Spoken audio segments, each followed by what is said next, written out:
Hello and welcome to this short little video about how to create a Google form and for your textbook numbers.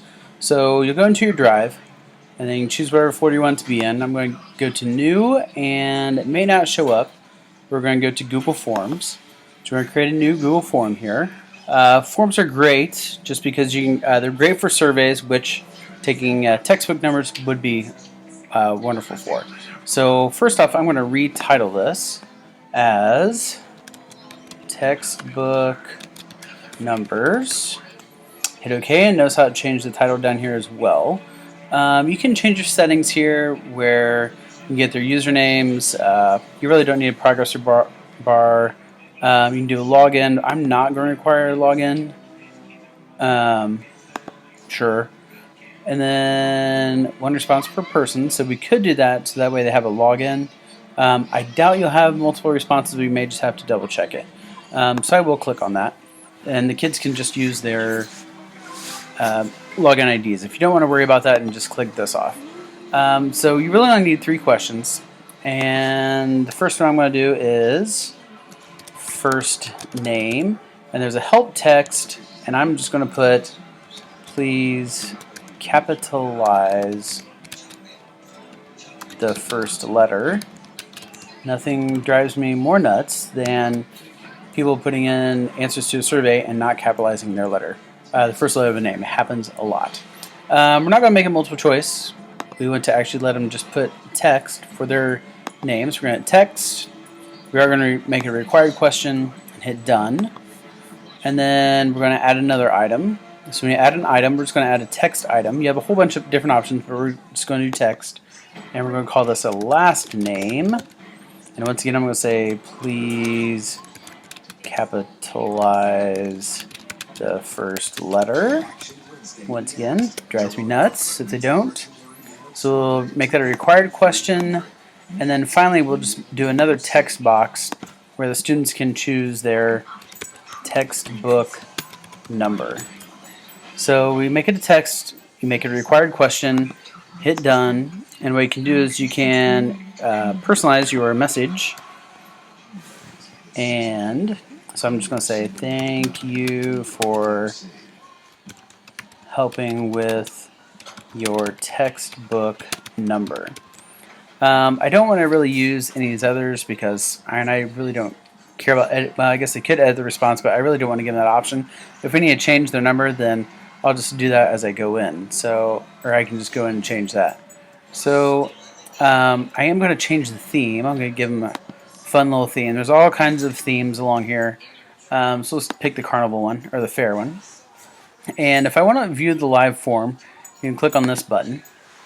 And so this is the link that you would send to the students. So I'm actually going to put in my first name and last name and textbook number 42. I hit submit. So it gives you your response. I want to get out of here.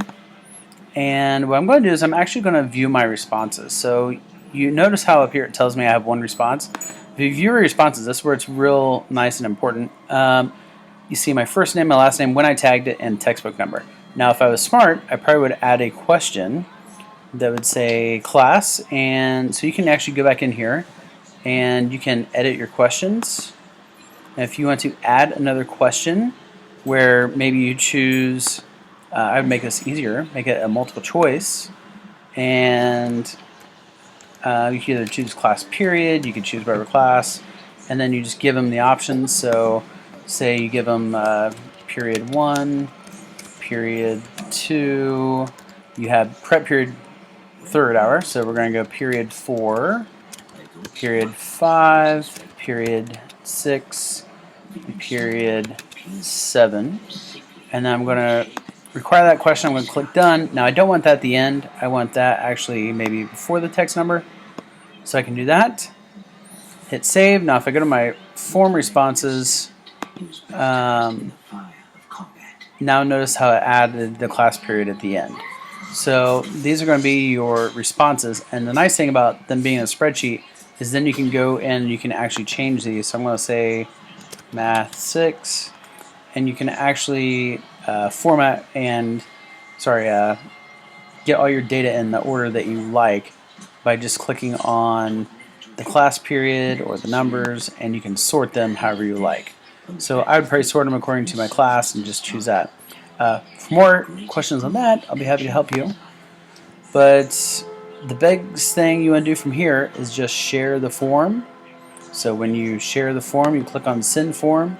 This is your link to share, and I would probably choose a short URL, and I would copy and paste that into your Google Classroom. So if you go into your Google Classroom, you can just put this in here, and you can make an announcement. Textbook numbers, and then you can either use the link, which I'm just going to copy and paste it. It's in there. I post it. Now what the students are going to see is they're going to see this nice, lovely little link. They'll click on. They can go to find their input their textbook numbers.